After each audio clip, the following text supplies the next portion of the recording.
Abanyamalawi bazindukiye mu matora y'umukuru w'igihugu nyuma y'umwaka urukiko rwo muri icyo gihugu rwanze intsinzi ya perezida Peter Mutharika ku mpamvu zo kwiba amajwi.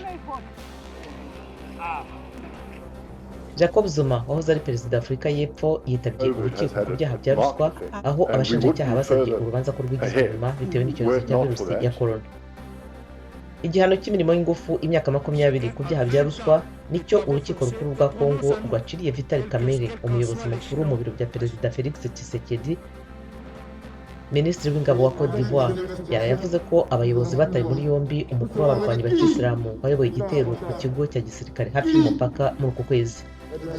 Naho muri Kenya, uburyo bw'itumanaho buri muri telefone bwitwa Tibu Health burafasha abantu kubonana n'abaganga bibereye iwabo.